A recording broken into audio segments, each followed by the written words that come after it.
Salut les barbus, aujourd'hui on continue notre exploration des accords et on va parler des accords suspendus.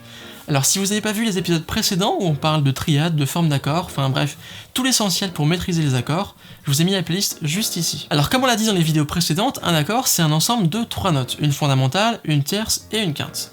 Et bien les accords suspendus, ils vont pas faire exception à la règle, ils auront quand même 3 notes. Mais ils n'auront pas de tierce, donc du coup ils seront ni majeurs ni mineurs, d'où ce côté un petit peu ambigu, un petit peu le cul entre deux chaises en fait. Alors cette tierce du coup, si on la fait disparaître, qu'est-ce qu'on en fait? Et bien on va la remplacer par une autre note. Alors si on prend un accord sus2 par exemple, un accord sus2 c'est quoi? C'est on remplace la tierce par la seconde. La seconde, vous pouvez la trouver facilement, celle qui est un ton après la fondamentale. Par exemple, si on prend un accord de la majeur, on aura les notes la, do dièse et mi. Ça, c'est on fait la majeure. Maintenant, on va faire un la sus2, donc on va prendre la note qui est un ton au-dessus du la, donc le si. La, si, do, vous connaissez la chanson. On aura cet accord-là.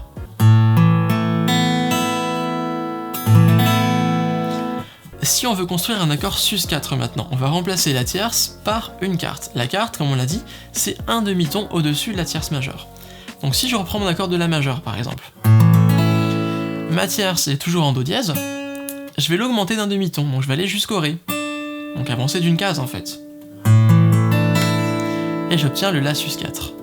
Alors l'accord suspendu va avoir une grosse attirance pour l'accord parfait majeur ou mineur. Ça veut dire que vous pouvez jouer n'importe quel accord suspendu et résoudre sur la tierce.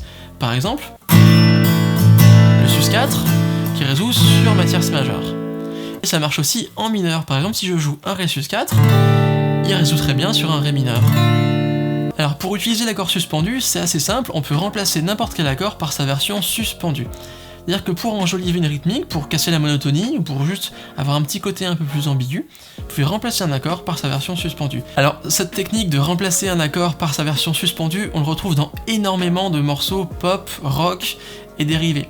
Par exemple chez John Lennon.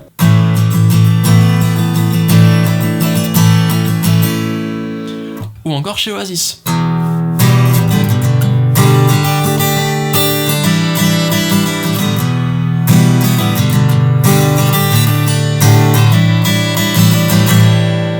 Alors en théorie, on peut suspendre n'importe quel accord. Ça, vous pouvez prendre n'importe quel accord majeur ou mineur, vous le remplacez par un sus2, un sus4, ça marchera très bien. Il y a un petit piège à éviter, c'est le contexte de votre morceau, la tonalité en fait. Par exemple, si on prend un morceau en do majeur, ok? Donc ça veut dire que tous mes accords vont être construits autour du do majeur. Donc si je prends ma gamme de do majeur, je vais avoir do, ré, mi, fa, sol, la, si et do. À partir de chacune de ces notes, je vais empiler la tierce et la tierce de la tierce. Ça va me donner une liste d'accords qui fera partie de ma gamme de do majeur, que je pourrais utiliser du coup pour jouer mon morceau. Donc ici j'obtiendrai do majeur, ré mineur, mi mineur, fa majeur, sol majeur, la mineur et si diminué. Et je reviens à do majeur. Ces accords-là, on va les appeler respectivement les degrés 1, 2, 3, 4, 5, 6 et 7. Tout bêtement. Sur cette liste d'accords, je pourrais jouer do majeur, do sus2, do sus4, il n'y aura pas de problème. Avec ré mineur, pareil, je pourrais jouer ré mineur, ré sus2, ré sus4, ça marchera. Alors le problème, il commence à apparaître sur l'accord du 3e degré. Si on joue l'accord sus2 du 3e degré, on joue du coup sa seconde. Sa seconde, elle est située un ton après la fondamentale.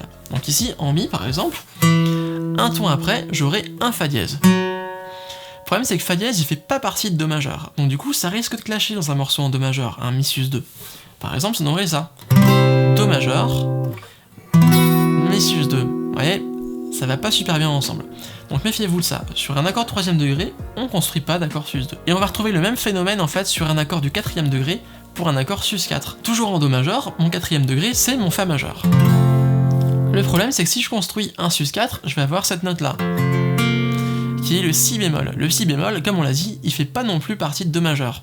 Et du coup, j'obtiendrai ça do majeur, fa sus4. Vous voyez, c'est pas super harmonieux non plus. La règle à retenir, c'est pas de sus2 sur l'accord du 3e degré et pas de sus4 sur l'accord du 4e degré. Le reste, vous pouvez tout suspendre. Alors évidemment, il y a encore énormément de choses à dire sur les accords suspendus, ça c'est une petite mise en bouche pour s'habituer à les utiliser. Si ce cours vous a plu, je vous invite à vous abonner, lâcher un petit pouce bleu, vous connaissez la chanson. Comme d'habitude, je vous ai mis en description le PDF du cours avec du coup toutes les positions, les partitions, etc.